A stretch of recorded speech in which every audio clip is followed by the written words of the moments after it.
Muy buenas tardes a cada uno y cada una de ustedes. Muy bienvenidos, bienvenidas a Diálogos que Conectan Chile, una iniciativa de la Universidad Santo Tomás que nos va a permitir continuar en este camino de reflexión respecto del texto constitucional propuesto por la Comisión Constitucional Constituyente, ¿no es cierto?, para aportar a una reflexión tan necesaria hoy en día en nuestro país y ya a 11 días del plebiscito.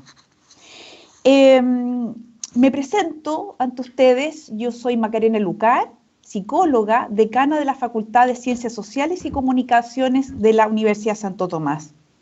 Y les doy la bienvenida a este diálogo, a este espacio de conversación en el cual tenemos la intención de aportar a una reflexión que permita ir construyendo esa reflexión que informe, ¿no es cierto?, de manera más completa el derecho a voto que vamos a ir ejerciendo el próximo 4 de septiembre.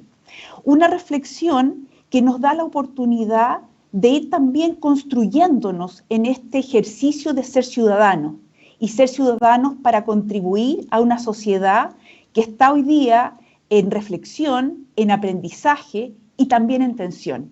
Y sobre esas tensiones y estas oportunidades que nos ofrece la reflexión frente a un texto de una nueva constitución, es que vamos a contar con importantes invitados para desarrollar un diálogo, al cual cada una y cada uno de ustedes está muy bienvenido a través de sus preguntas que vamos a estar recibiendo en el chat. Déjenme presentarles quiénes nos acompañan hoy. Por una parte está Andrea Bentancor, ingeniero comercial de la Universidad de la República, que cuenta con una maestría en Ciencias Económicas y es doctora en Agricultura y Economía Aplicada, ambos de la Universidad de Michigan. Ha ejercido como asesora y secretaria técnica de la Comisión Inclusión Financiera del Ministerio de Hacienda entre los años 2014 y 2018. En la actualidad se desempeña como consultora y profesora asistente de posgrados de la Facultad de Economía y Negocios de la Universidad de Talca. También nos acompaña esta tarde Domingo Lovera, licenciado en Ciencias Jurídicas y Sociales de la Universidad de Diego Portales, máster en Leyes de la Universidad de Columbia, doctor de la Escuela de Leyes Osgood Hall y actualmente ejerce como codirector e investigador del programa de Derecho Público y es profesor asociado del Departamento de Derecho Público, ambos de la Universidad Diego Portales. También se desempeña como coeditor de la revista Derecho y Crítica Social. Muy bienvenidos sean ustedes, Andrea y Domingo, y muy agradecida de que nos acompañen en esta tarde para esta conversación.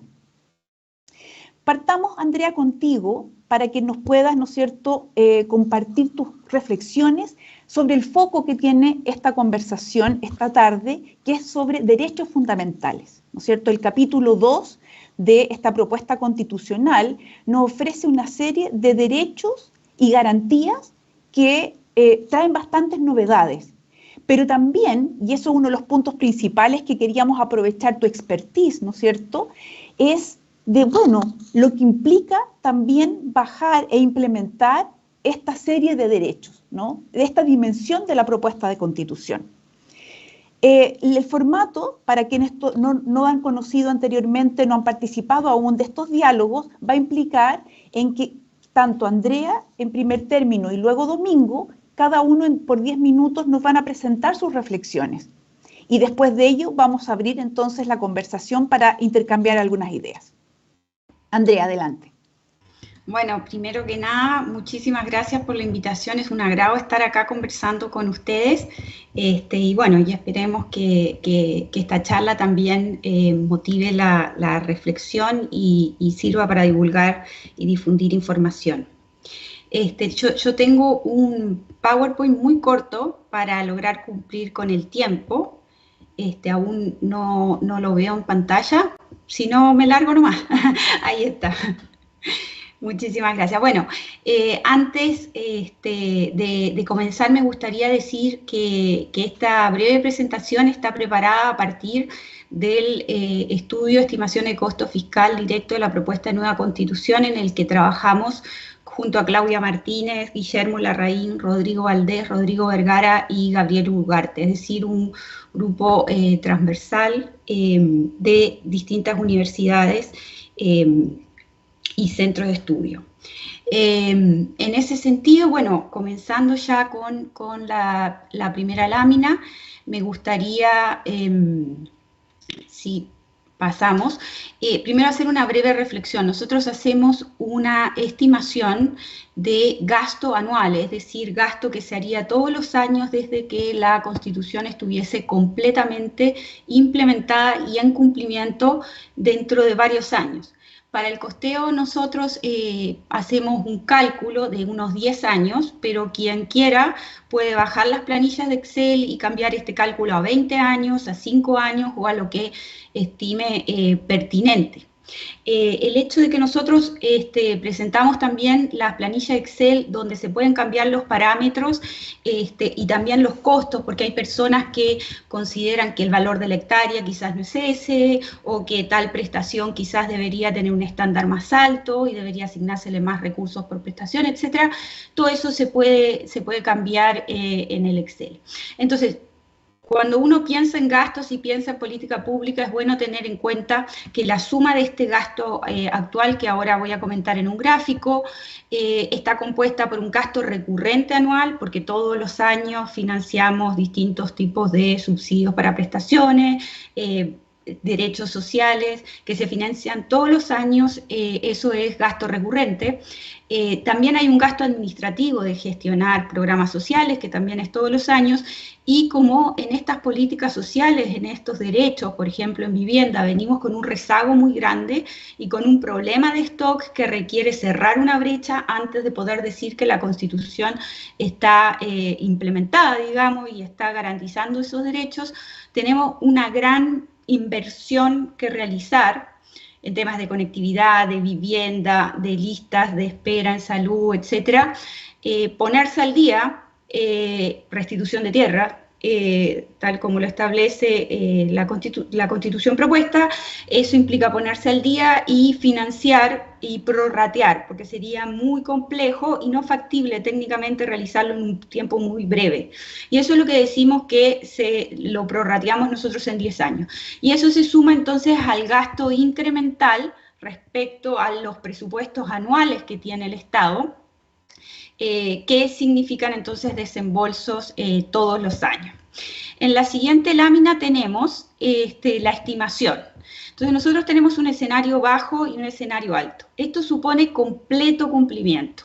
El grupo completo de investigadores, nosotros leímos juntos, tomamos decisiones juntos, primero el borrador no armonizado y después la revisión de la propuesta armonizada, y fuimos viendo qué artículos considerábamos que definitivamente tenían costo y fuimos costeándolos.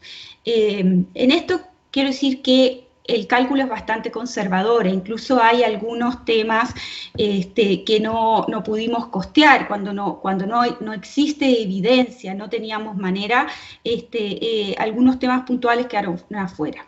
Ahora, en el escenario bajo lo que hacemos es, cumpliendo el estándar, teniendo una lectura del derecho, por ejemplo, de un derecho social, pensando, por ejemplo, en el caso de vivienda, en determinados metros cuadrados, o en una prestación de determinada calidad, de determinado costo, haciendo esa suma llegamos a 8,9.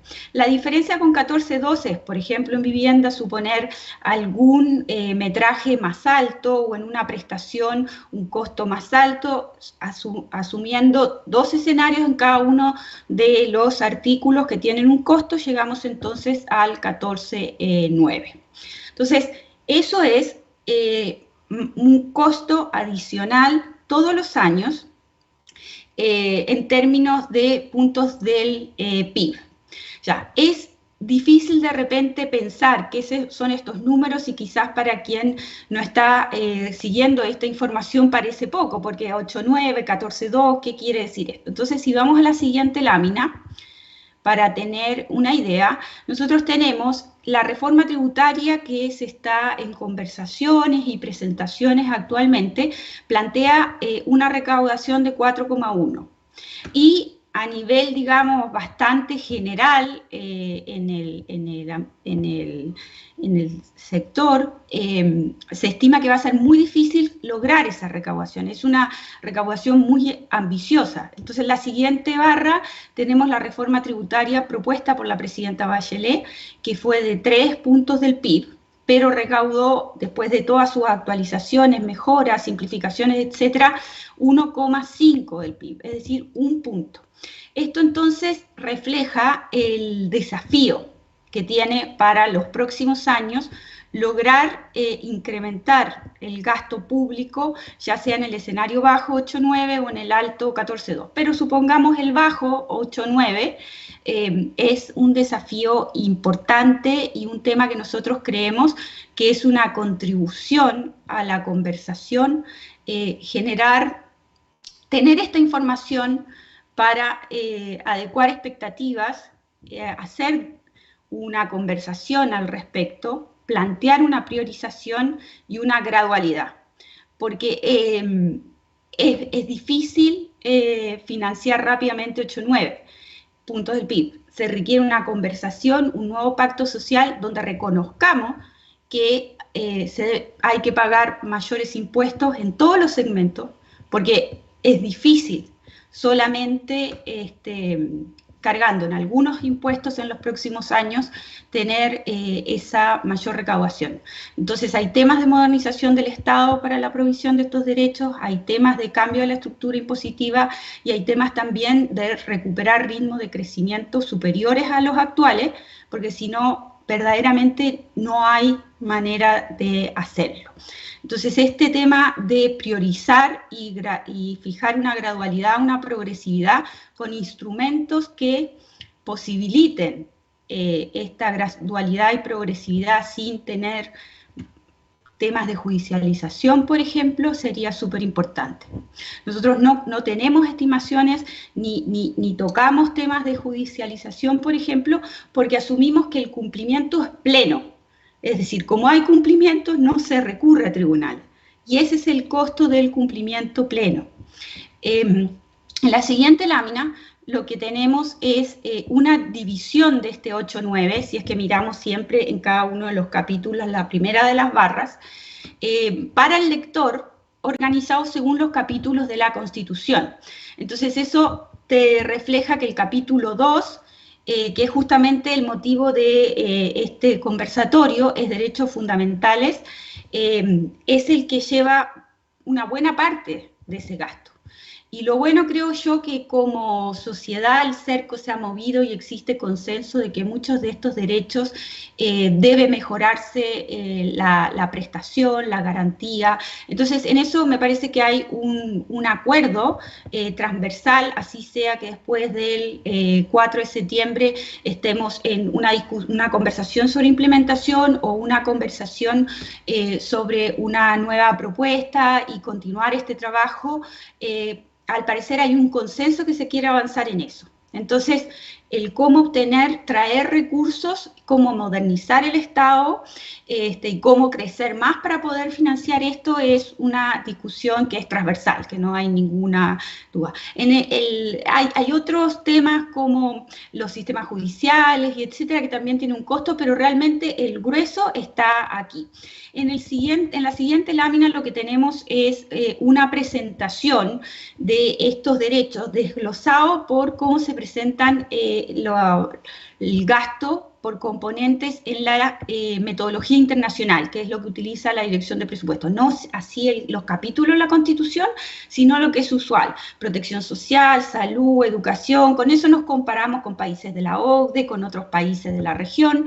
Entonces ahí se ve que buena parte del mayor gasto anual que implica la implementación de la propuesta constitucional es efectivamente en protección social, también en salud y educación. Esos son los grandes temas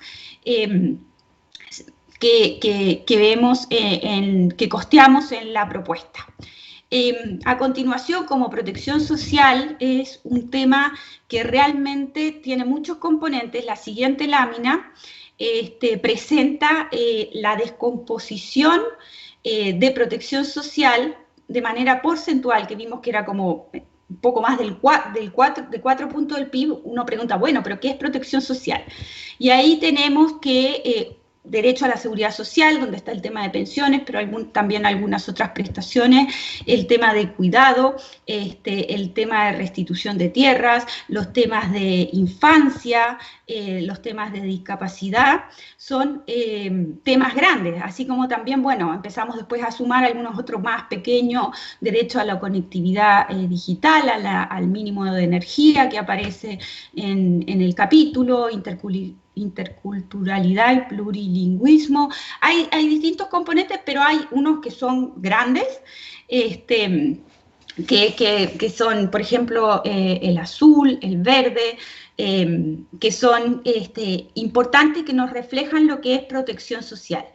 Y una última lámina, si no me equivoco, no, esta es la última. Así que yo dejaría por acá, Macarena, para que podamos conversar luego.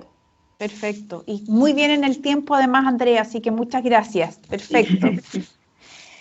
Y con esos datos tan importantes y que, ¿no es cierto?, ilustran tan bien de qué se trata en términos económicos, sociales, la bajada, ¿no es cierto?, de esta propuesta constitucional, vamos ahora a otra perspectiva, y eso es algo que también hemos buscado velar en este conversatorio, ¿no? La mirada del mismo fenómeno o el mismo tema, en este caso, que son los derechos sociales, desde una perspectiva interdisciplinaria, ¿no? Así que ahora le vamos a dar el pase a Domingo Lovera para que nos plantee también sus ideas iniciales.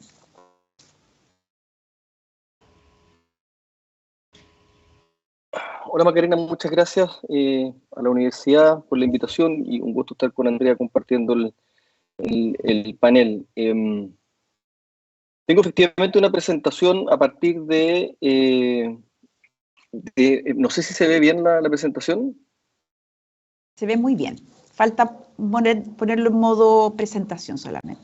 Perfecto. Sobre la propuesta de derechos fundamentales y como Perdona, dices, Domingo, énfasis... ahí se bajó. Ahí se bajó la presentación.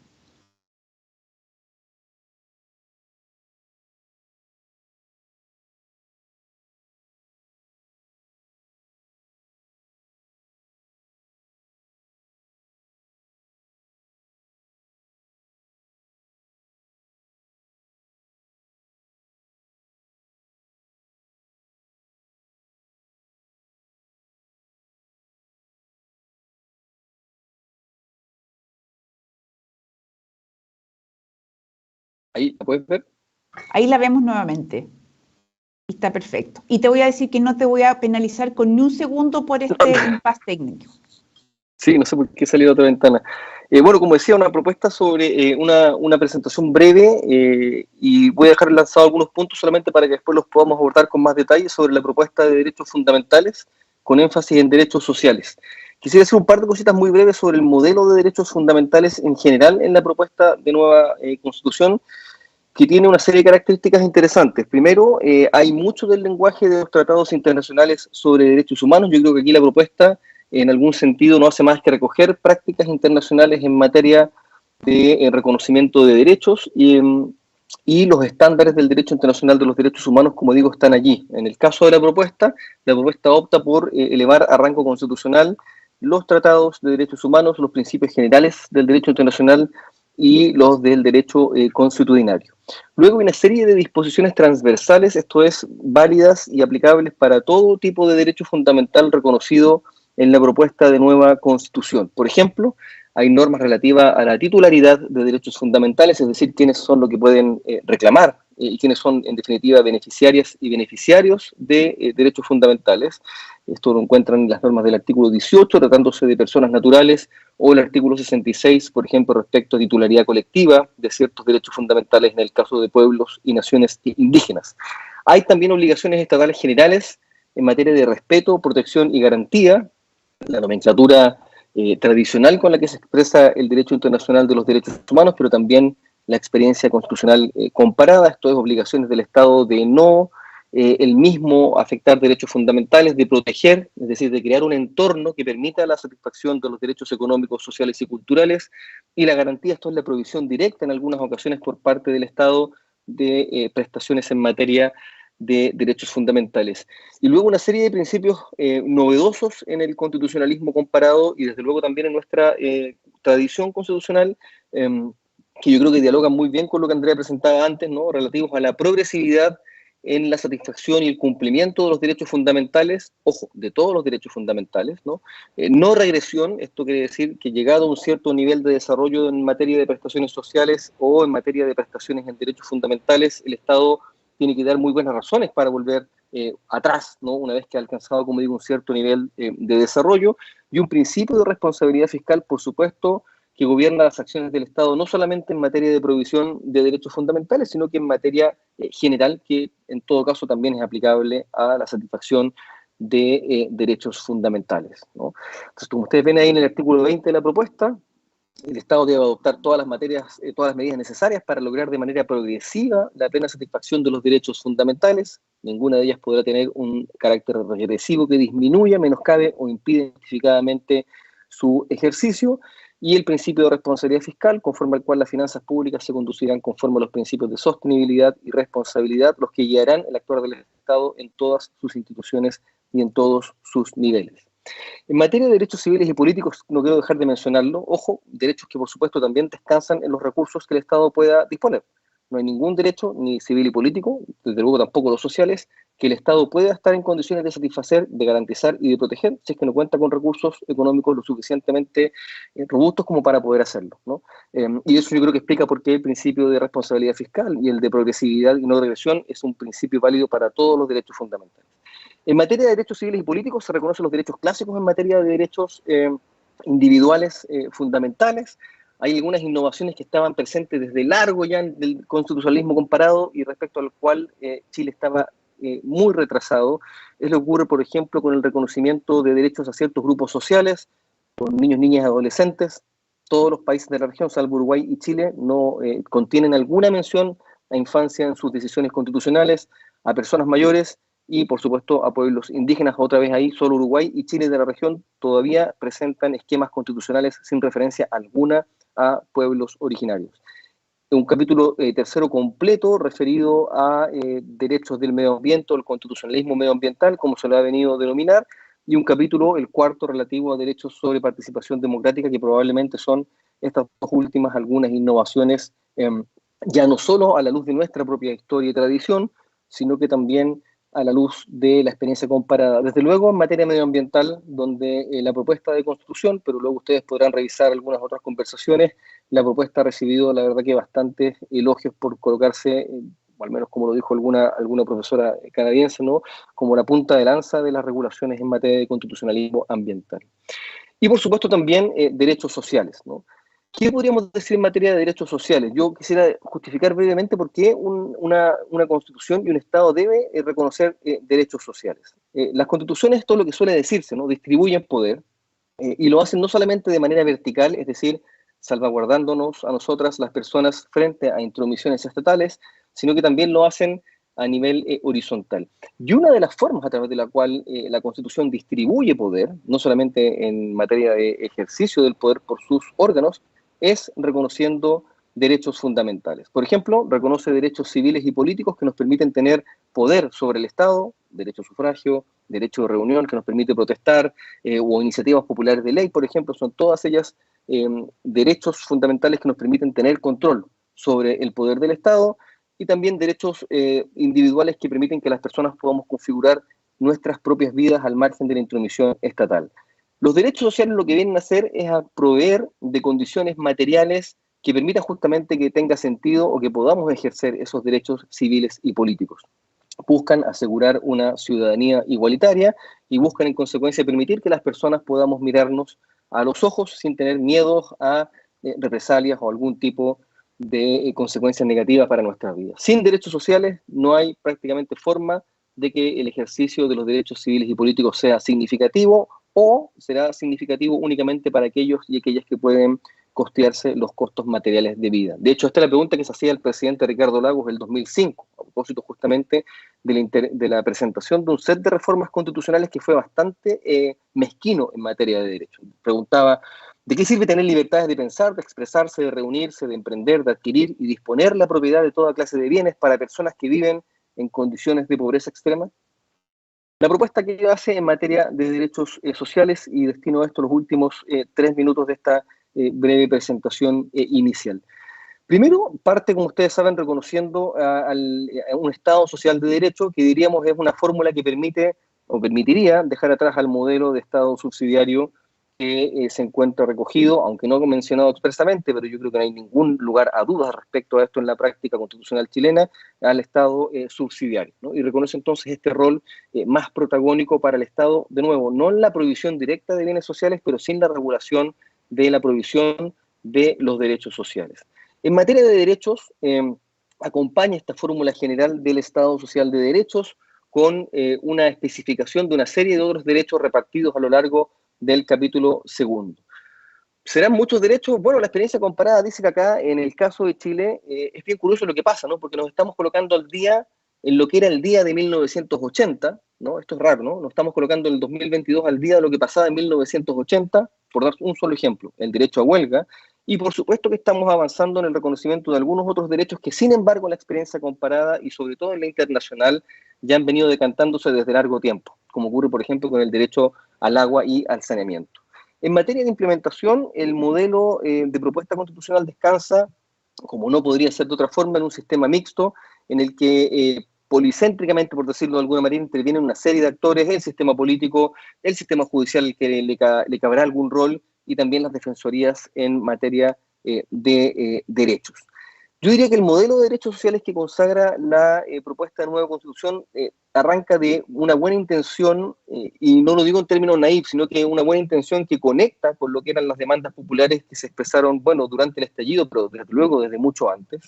Reitera, recoge, repite, y están allí presentes, como dije al comienzo, los estándares del derecho internacional, los derechos humanos, y creo yo, y esto creo que es lo clave de la propuesta de derechos sociales de la propuesta, que recoge una cierta práctica que curiosamente se logró configurar, pero a pesar de la Constitución del 80, que yo creo que uno puede encontrarla graficada en lo que es la ley de inclusión o en la gratuidad en materia de educación universitaria, que yo diría, creo, ¿no? Tiene más o menos las siguientes características. Es un régimen público, como digo, que permita entonces que la provisión de derechos sociales pueda lograrse no a pesar de la Constitución, sino que porque la Constitución habilita la provisión de esas prestaciones sociales. Y en lo medular yo creo que, y no hay espacios, creo yo, a dudas en esto, en la propuesta, ¿no?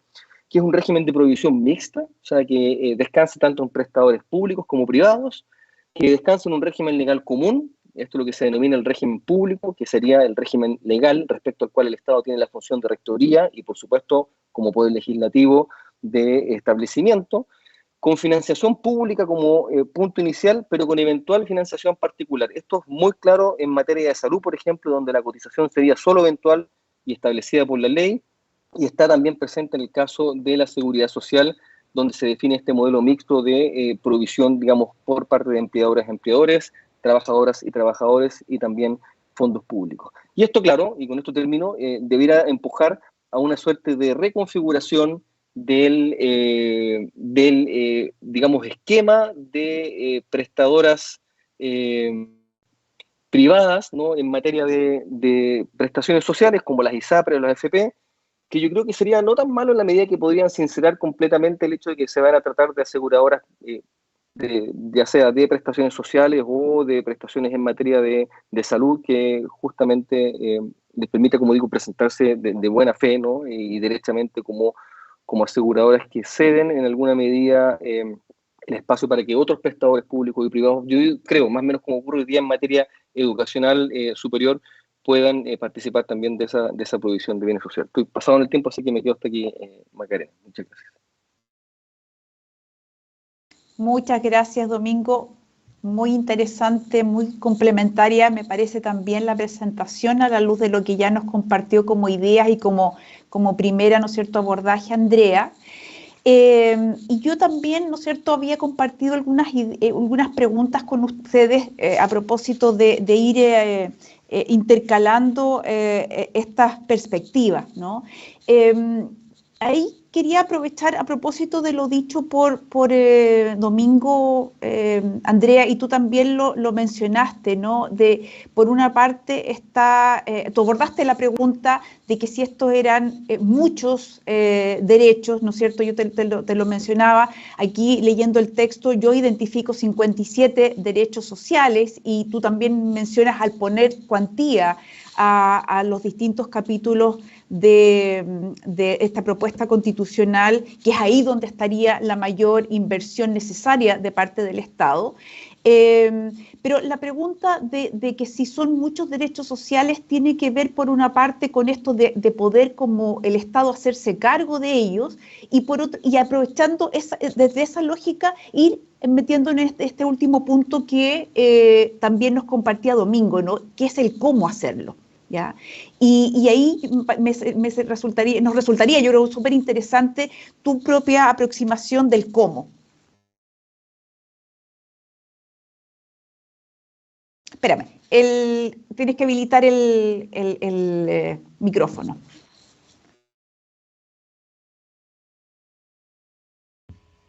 Me parece que ahí estás.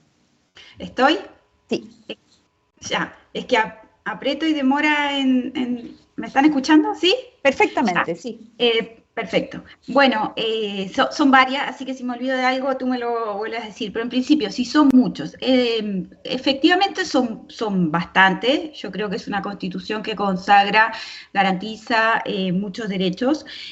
Ahora, el punto es la capacidad que se tendría de hacer la priorización. Porque claramente en esta lógica de la progresividad, gradualidad y mantenimiento de la responsabilidad fiscal, no es que no se pueda financiar nada, pero no se puede financiar todo, en el corto ni en el mediano plazo. O sea, la trayectoria que muestra la economía chilena en los últimos años y las perspectivas que tiene la economía hacen que el escenario sea bastante difícil, y también lo difícil que ha sido hacer reformas tributarias y lo difícil que es hacer reformas tributarias y lo difícil que es modernizar el Estado para hacer eso. Entonces, la gran pregunta, digamos, en este nuevo pacto social es cuáles son los derechos y cómo priorizarlos. Porque en la redacción, digamos, incluso cuando uno miraba el trabajo por comisiones, había una comisión muy identificada en términos de derechos y después otras comisiones en términos de ciencia, cultura, etcétera, que después en la armonización queda todo en derechos fundamentales. Entonces, en parte, la cuantía también viene un poco de cómo se ha trabajado, y el punto clave para mí en cuanto a la responsabilidad fiscal, los principios que están en cuanto a progresividad y responsabilidad fiscal, que muy bien apuntaba Domingo, son principios. Y cuando uno ve, por ejemplo, la experiencia colombiana, lo que uno tiene es que 20 años después del 91, que fue cuando se promulga la Constitución colombiana, en el 2011 ellos tienen una reforma en el Congreso debido a problemas fiscales importantes, en que establecen un instrumento concreto para la interacción entre el Ejecutivo y tribunales, para que las sentencias generen un informe de impacto fiscal. Entonces ahí hay un instrumento concreto en el que quien es responsable de las finanzas públicas tiene una manera de contener e ir gestionando lo que son las sentencias. El gran riesgo, creo yo, o uno de los riesgos respecto a esta cantidad de derechos, es que cómo el sistema político va a llegar a un acuerdo, y sobre todo en el nivel de fragmentación, para hacer esta prioridad con distintos grupos de interés, es un desafío, porque eso va a haber que hacerlo, porque son muchos, están están todos, y en todos el artículo 119 les establece un mecanismo para las garantías que también Domingo tenía en una de sus láminas, a través de defensoría, institucionalidad que se crea para que todos puedan recurrir, no solo en los derechos más asociados a la protección social, que son más que nada los derechos fundamentales de este conversatorio, pero sino también los colectivos y los de la naturaleza, que no sabemos cómo se va a operar en términos de tribunales, porque que un juez en una sentencia concreta se comience a preocupar del principio de responsabilidad fiscal cuando tiene delante una garantía que no está siendo cumplida, concreta, eso probablemente terminemos como Colombia en algunos años más generando mecanismos concretos para que los poderes del Estado conversen y lleven a la práctica el principio de responsabilidad fiscal. Eso es lo que yo veo. Respecto al cómo, te doy la palabra nuevamente porque si no me estoy extendiendo mucho, yo creo que los artículos son compatibles con bastantes tipos de diseño de política pública, aun cuando hay ciertas cosas que no están tan claras, como el sistema de educación, nacional de educación, que en realidad tiene un sistema público de educación, y cuando se habla de lo basal, asumo que es respecto a lo público, pero hay bastante detalle, pero eso no quiere decir que no sea compatible con después un diseño de estos sistemas que los transitorios establecen cuando se van a ir enviando estos proyectos de ley, pero ahí, bueno, hay harto detalle, pero no como para que uno diga, me parece en este momento, no, es completamente incompatible con provisión privada. Creo que podemos seguir conversando de esto, pero sí, hay harto detalle, como el tema del financiamiento basal. Hay muchos sistemas, yo tengo en la mente como que hay como 14, no sé si son como 14, y hay plazos muy exigentes en los transitorios, y me imagino que el sistema político va a tener que ir trabajando todo esto. Sí, bueno, sí, efectivamente están esos aspectos que tú mencionas, pero yo también quería tomar algo que aludes, ¿no es cierto?, pero aprovechar a darle el pase a Domingo respecto de un riesgo que hay con estos derechos, ¿no es cierto?, y voy a quedarme un segundito por el concepto de la cantidad de derechos respecto del riesgo de la judicialización, ¿no?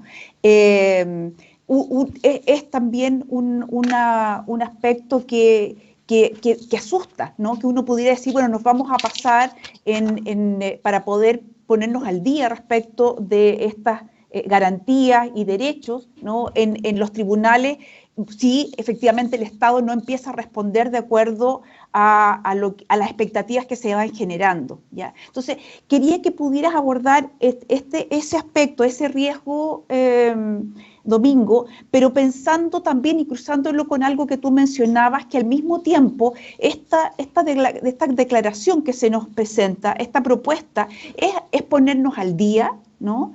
Y es también ir haciendo una propuesta de una construcción de sociedad que tiene, que hay una apuesta por el tipo de sociedad a la que tenemos que construir, ¿no? Entonces, ¿podrías aludir a esa tensión que se puede producir? Por un lado, hemos hablado hasta ahora de la dimensión económica, pero también esta otra dimensión que es social, ¿no es cierto?, que es de justicia, y menciono esta otra dimensión, las expectativas que se van generando también en la sociedad.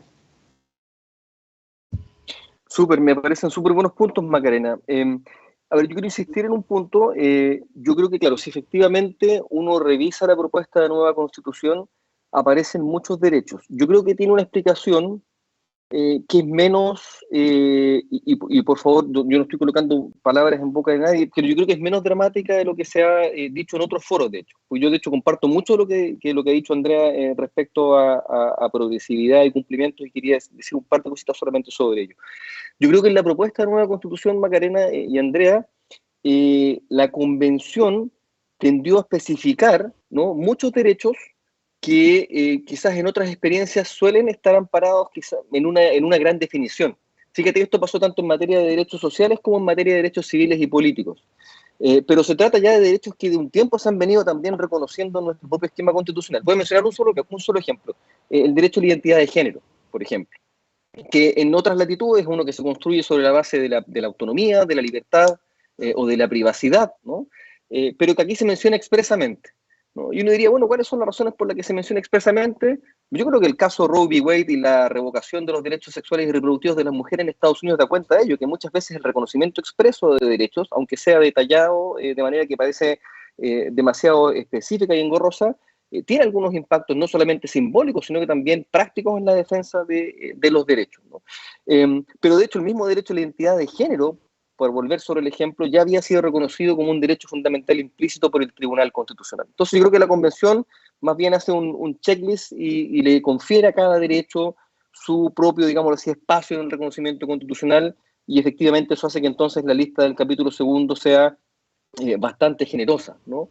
Pero en materia de derechos sociales yo creo que efectivamente hay muchos de ellos en los que el constitucionalismo chileno busca nada más que colocarse al día de nuevo a lo que pasaba en 1980, a lo que pasaba en 1970, y hay por allí algunas innovaciones que nos deja ser interesante, ¿no? Porque siempre estamos mirando al norte global en materia de constitucionalismo que ofrece, ¿no?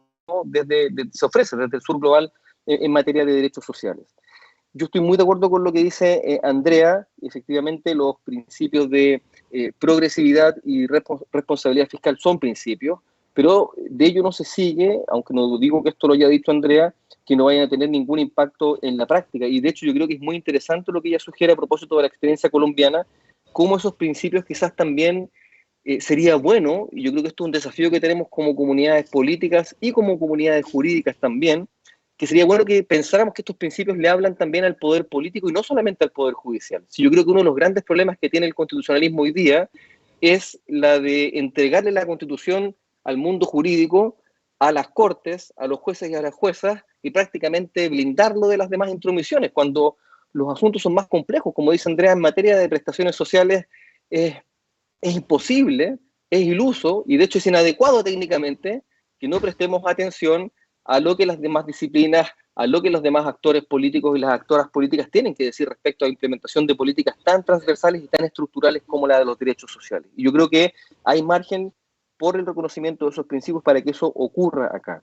Yo creo, efectivamente, que no hay un riesgo de judicialización tan grande como el que se produjo en Colombia.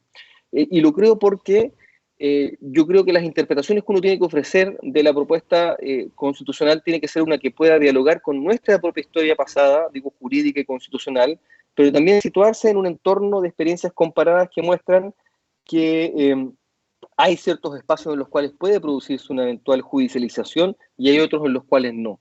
Si uno revisa, por ejemplo, la forma que termina configurada la denominada acción de tutela de derechos fundamentales, bueno, es una que justamente se construye sobre la base de permitir el reclamo judicial respecto al ejercicio legítimo de derechos.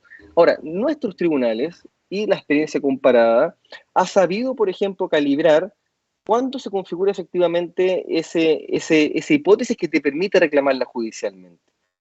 Por ejemplo, yo no me imagino, aunque hay ejemplos en la práctica, pero esto ha pasado en Estados Unidos, ha pasado en la India, ha pasado en Sudáfrica y ha pasado en Colombia, no me imagino tribunales ordenándoles al poder político, por ejemplo, cuál es la forma que tiene que adoptar una determinada política social. Hay un caso famoso, por ejemplo, que resolvió la Corte Suprema del Estado de Nueva York, donde le decía al Comité de Educación del Estado de Nueva York cuáles eran los puntos específicos que la política en materia de acceso a la educación decía hasta cuál es el presupuesto que tenía que utilizar para elaborar esa política pública.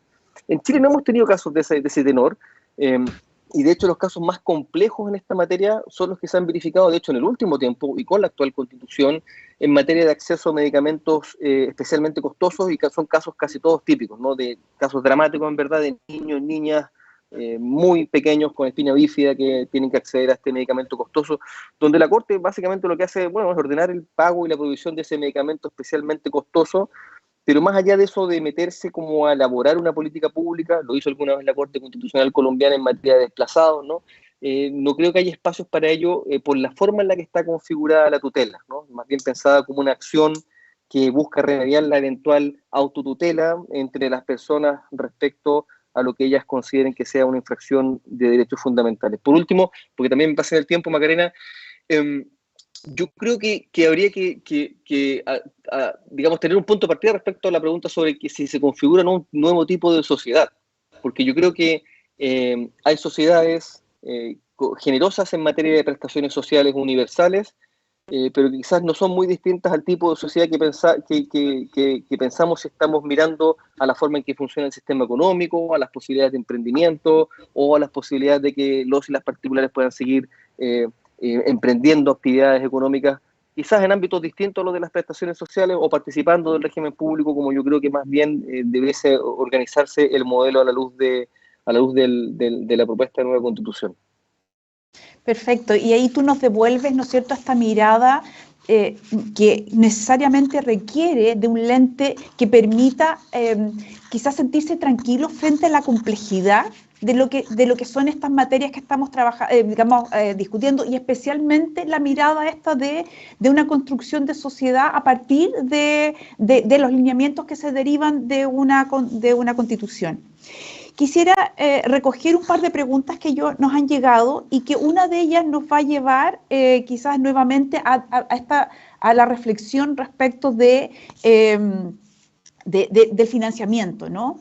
Y bueno, los felicitan a ambos y preguntan en el chat, ¿no es cierto?, de que si piensan que estos derechos fundamentales se financiarían en plazos más breves si al mismo tiempo somos capaces de controlar de manera eficiente la corrupción. ¿Ya? Y dan varios ejemplos de donde se han, ¿no es cierto?, visto la corrupción en nuestra realidad nacional, las Fuerzas Armadas, políticos, municipios, ¿no?, y otros. Y también la evasión fiscal, la colusión, el tráfico de drogas y armas y otros grandes delitos. Es decir, si también hay que prestar atención a las fugas de recursos para pensar en generar los recursos adecuados, ¿no es cierto?, para el financiamiento de estos derechos. Y aprovecho inmediatamente a recoger la pregunta de Álvaro Reyes, ¿no?, respecto de por qué puede ser tan resistido entre los economistas. Así que, Andrea, aquí va especialmente una pregunta para ti: la provisión de los derechos sociales por parte del Estado en contraposición a la provisión privada. No sé si esa es tu postura, pero él lo asume respecto de, en general, los economistas. Considerando él, ¿no?, que ambos acaso no son complementarios y deben considerarse, por lo tanto, como posibilidades complementarias de financiamiento. Y se pregunta, ¿es bueno para la competencia tener ambas provisiones, incluso con un Estado empresario? Así que los dejo con esas preguntas y yo creo que partes tú, Andrea. Sí, bueno, después para preguntarle fuera de diálogo, van a perder tiempo, a Domingo respecto a cómo funcionaría esto, porque a mí del artículo 119 me causa harta curiosidad este pasaje desde Corte de Apelaciones a los tribunales de primera instancia. Entonces yo creo que eso amerita otro conversatorio, pero que los abogados nos expliquen cómo proyectan lo que va a pasar, como está escrito, sería súper interesante. Bueno, respecto a financiar en plazos más breves si se controla corrupción y otros delitos, yo creo, o sea, no es que no estemos controlando los delitos porque no queramos, o sea, realmente es un desafío constante que lleva a la delantera el delincuente, o la delincuente, o la organización delincuente, o las mafias como operan, ¿no? Nos llevan la delantera. Entonces, el músculo que hay que generar al Estado, la modernización que hay que generar, los sistemas de información que hay que generar, la coordinación que hay que generar, etcétera, etcétera, para abordar ese desafío es muy importante. Entonces, llevamos años hablando de modernización del Estado con objetivos quizás más simples que estos, que derrotar la corrupción y la delincuencia. Entonces tenemos que ser realistas respecto a ese desafío. La financiación es difícil y eso hay que decirlo para bajar la pelota. O sea, en términos muy simples, o sea, hay que conversar con franqueza con la población para que exista esta paciencia. Obviamente queremos controlar mejor los fondos públicos, obviamente tenemos que hacerlo, obviamente hay que aplicar toda la creatividad, fortalecer Contraloría, fortalecer la unidad, la UAF, la unidad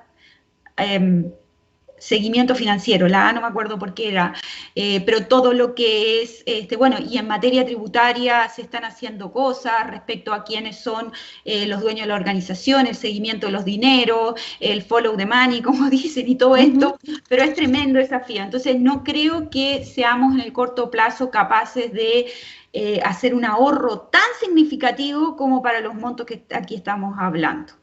Pero es mi opinión personal y es la primera vez que me preguntan esto, entonces igual ha sido como un poco pensarlo aquí. Pero los montos que se requieren y la capacidad del Estado, yo trabajé en el Estado también, de hacer reformas como para estos desafíos son importantes. Respecto a qué tan resistido es en el gremio de economistas, por decirlo de alguna manera, la provisión pública frente a la privada, o sea, estamos hablando de que para hacer esta provisión pública y los desafíos que impone este proyecto se requiere modernizar el Estado. Entonces, en ese sentido, evaluar los programas públicos, reformarlos a tiempo, se requiere un pacto con las asociaciones de funcionarios y funcionarias para que ellos y ellas realmente sean parte de esto y acompañen esta modernización y esta generación de músculo que se requiere. Hay la creación de una institucionalidad bien importante en este proyecto. Yo no soy de la perspectiva de favorecer al sector privado respecto al público. Efectivamente, esta propuesta constitucional abre la posibilidad de un Estado emprendedor. Sí considero que competir en aquellas actividades en que puede tanto el sector privado como el público proveer servicio en igualdad de condiciones sin subsidios cruzados es importante, no solo por la deslealtad que puede cometer el Estado al hacer subsidios cruzados, sino también porque es ineficiente para la propia provisión de los servicios y es costoso en términos fiscales, porque empiezan a aparecer deudas en las propias empresas públicas que pueden estar ocultas y otro tipo de problemas de gobernanza. Entonces, en principio no es, o sea, asegurando buena gobernanza de empresas públicas, no veo el problema. Ahora, una cosa que me llama la atención a mí, por ejemplo, es que se propone un Estado que fomente la pequeña empresa, y distintos tipos de actividades en ese sentido, cuando en realidad en las estructuras y las actividades económicas, por ejemplo, pueden exigirte monopolios naturales, por ejemplo, que son grandes empresas. No todas las actividades, o sea, esta promoción de la pequeña empresa, cuando en algunos sectores quizás es más eficiente que sean más grandes, no la comprendo bien. Hay hartas cosas, aspectos económicos que la convención estableció, que no los entiendo muy bien y no los veo muy eficientes. Pero en principio, o sea, yo no tengo así como una percepción de que el sector privado debe tener una prioridad, así que no de que cualquier actor puede competir deslealmente, también el Estado puede competir deslealmente, y eso entonces es un tema a cuidar, y la gobernanza de las empresas públicas, como aparecen algunos mejores ejemplos más claros en la región, puede ser muy fuente de corrupción, para vincularlo a la pregunta anterior. Entonces estaríamos ampliando la pregunta de quién nos la hizo, que era la pregunta anterior. Perfecto. Son riesgos a controlar, o sea... Exactamente. O sea, no hay, también lo que derivo de lo que tú planteas, no hay un modelo o una opción que si no se tienen los resguardos necesarios quede indemne, ¿no es cierto?, de este tipo de riesgos, ¿no? La corrupción, los monopolios, etcétera. Muchas gracias. Domingo, no sé si quieres tomar de estos elementos que ha estado planteando Andrea, o de las mismas preguntas, alguna reflexión ya acercándonos al cierre, ¿no? Porque igual les tengo una pregunta final antes de que cerramos por completo. No, un par de cositas a propósito del pase que me da Andrea. Gracias por el tema de la nueva fisonomía de la ahora denominada tutela, actual recurso de protección.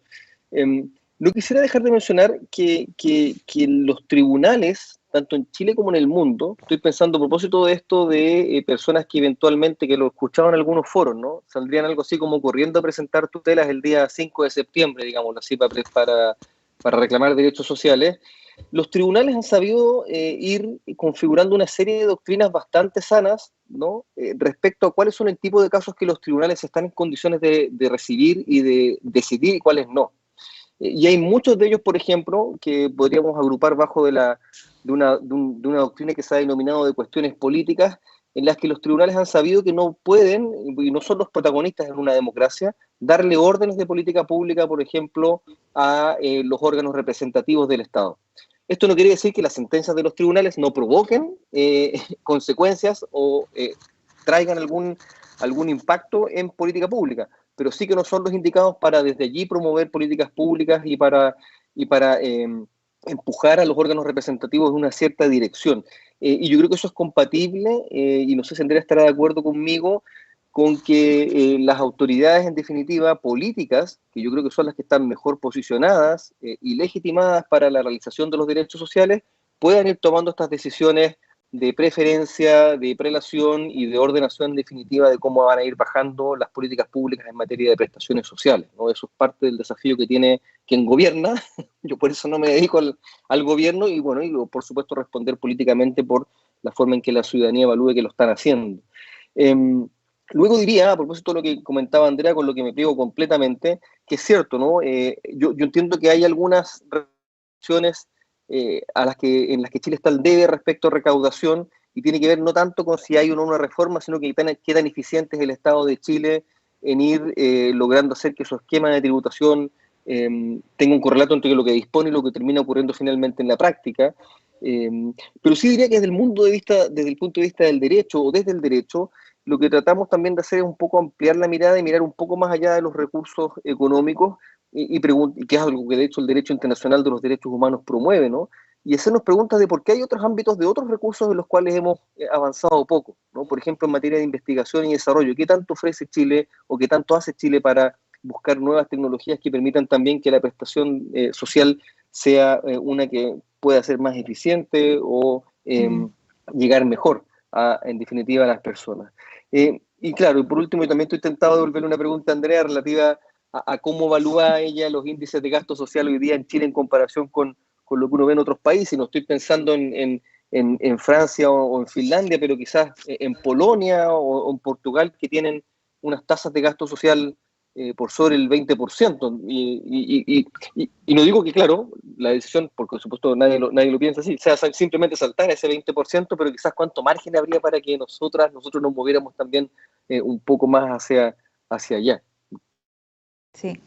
Oye, mira, hagamos una cosa, porque ya tenemos que ir cerrando, y me parece que ese último pase, no sé si estás de acuerdo, Andrea, es una interesante reflexión que nos podrías compartir. Del fondo es también, bueno, qué tanto tenemos que empujar desde el punto de vista de la inversión como sociedad en estos derechos, y cuánto tú prevés que tendríamos que ir avanzando en ese sentido, ¿no? Así que te cedo ese pase que está haciendo ahí Domingo. Sí, bueno, yo creo que lo primero que habría que ponerse como objetivo es ser más eficiente y más eficaz en la provisión de estos servicios y en cada peso gastado que rinda lo máximo posible. Eso no quiere decir que yo esté diciendo que haya algún tipo de ineficiencia voluntaria en el Estado, ni ninguna caricatura de tipo grasa o cosas que se dicen, por decirlo bien francamente. Pero sí que se necesita compatibilidad de sistemas de información, que se necesita tener de repente una mejor relación con las asociaciones de funcionarios y funcionarias, el tema del empleo público, de repente que vuelve a crecer el empleo de honorarios en el Estado, a pesar de que en gobiernos anteriores se hace un esfuerzo. En el área de la salud, por ejemplo, tenemos un desafío en el aumento de dotación a honorarios debido a la pandemia, y todos estos temas son temas que se van acarreando y que efectivamente complejizan después modernizar el Estado. pero una de las cosas que a mí me sorprendió cuando hicimos el estudio es que cuando en cada una de las áreas de protección social, estoy pensando por ejemplo en educación, nosotros pensábamos en, bueno, ¿cuál es la situación que tenemos actualmente? Que no es un gasto público tan bajo. Y cuánto sería si agregamos lo que estamos costeando para que la lectura que nosotros hacemos de este artículo nos lleve a decir con este modelo, con este costeo, sí estaríamos garantizando como para que no se vaya a tribunales, por ejemplo, en términos de lo que estábamos conversando antes. El gasto quedaba al nivel, superaba algunos países de la OECD a los que nos queremos parecer. Entonces, cuando uno mira, por ejemplo, educación superior y mira la matrícula en estudios terciarios en Chile, la proporción de jóvenes que está matriculado en alguna institución de estudios superiores en comparación con la OCDE no es baja, es alta, es mucho más alta que en muchos países. Entonces, probablemente un tema de diseño de carreras técnicas, una proporción muy alta hacia estudios universitarios en lugar de carreras técnicas más cortas, más efectivas, más interrelacionadas con educación continua, con capacitación en el sector productivo. Realmente no tengo la respuesta a eso, pero bueno, hay que preguntarse si vamos a tener matrículas del orden del 80% y vamos a financiar por gratuidad todos los programas.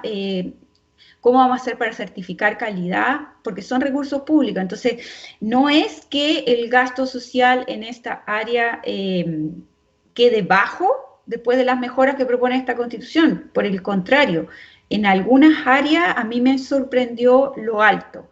En términos de salud, por ejemplo, claro, las cifras están distorsionadas un poco cuando uno mira el último año por el tema de la pandemia, pero el tema de las licencias médicas, cuando se le dice a la población que este 7% que entraría un fondo común y después no sé si hay un filtro de solidaridad y después va a haber una prestación por un plan común que permita elegir o no, esa era una diferencia entre el bajo y el alto en nuestro costeo, si parte volvía en una parte más baja de ese 7 volvía para la selección de un seguro privado o no, o el 7% quedaba en una modalidad impuesto directamente en ese fondo y quien quisiera provisión completa privada la tiene que financiar completamente. Pero este 7% que se dice que va a mejorar tanto el sistema de salud porque este 7% de las ISAPRES va a ir al fondo común, o sea, 40% de ese 7% se gasta en licencias médicas. Y la tasa de rechazo en el sistema público es más baja en el sistema público de lo que es en las ISAPRES. Entonces, no es que este 7% de las ISAPRES va a llegar y va a constituir una mejora tan grande. Si el grueso del financiamiento de FONASA es aporte fiscal directo, y estamos proponiendo mejorar el aporte para salud mental, para terminar las listas de espera, tenemos que hacer inversión en infraestructura probablemente, entonces vamos a quedar con un gasto social alto. Entonces acá hay un tema de financiamiento importante y de mejora de la calidad de las prestaciones con los mismos recursos, porque estamos hablando de bastante. Estoy hablando de esos que son los más grandes. En seguridad social, también el ir mejorando la pensión garantizada universal también es un costo fiscal importante. Claramente en seguridad social, justamente en pensiones, comparado con la región, todavía no es tan grande como la situación crítica que tiene Brasil, que tiene Argentina, que tiene Uruguay, en aportes fiscales cercanos al 10%, pero al 10 puntos de PIB, pero esto empieza a crecer y crecer cuando uno ve la demografía y lo que dice la propuesta. Entonces, hay un desafío de financiamiento grande. Yo creo que eso es, y de modernización del Estado y de crecimiento. Oye, ¿saben? El tiempo nos condena. ¿Ya? Está muy interesante, yo creo que tenemos todavía para poder ir profundizando en muchos de los aspectos que ustedes han abordado, pero ya tenemos que ir despidiendo este espacio. Yo por mi parte agradeciéndoles muy sinceramente a ambos que nos hayan compartido de esta manera tan generosa su expertise, su mirada, sus reflexiones. Quiero insistir en esta idea de que la posibilidad que hemos tenido de tener este diálogo me parece que contribuye hoy día, especialmente cuando las tensiones y el ambiente se va crispando, especialmente en la medida que nos vamos acercando a una fecha que es bastante hito, ¿no es cierto?, respecto de lo que va a significar, bueno, contar o no con este nuevo texto constitucional que nos debería regir de aquí en adelante, o si vamos a tener que entrar en un nuevo proceso. En ambos escenarios me parece que las discusiones que hemos abordado en este ratito contribuyen, porque permiten a nuestra ciudadanía, a quienes han compartido ahora, a quienes posiblemente nos puedan escuchar más tarde, poder ir aportando a esa reflexión, a generar esas distinciones para sentirse más seguros respecto de la votación que se va a hacer, pero también me parece que ustedes realmente han contribuido en este momento a entregarnos tranquilidad a propósito de estos conceptos, ¿no? Es decir, que parece ser que nos estamos jugando el todo. Vemos que en algunas personas esa es la sensación que hay y sin embargo lo que aquí hay son definiciones que nos marcan un rayado de cancha de cómo va a ser que vamos a desarrollarnos como sociedad y como país. Así que bueno, en ese sentido agradecerles nuevamente y dejarlos a todos y todas invitados a un nuevo encuentro de Diálogos que Conectan Chile. Muchas gracias y que tengan muy buena tarde.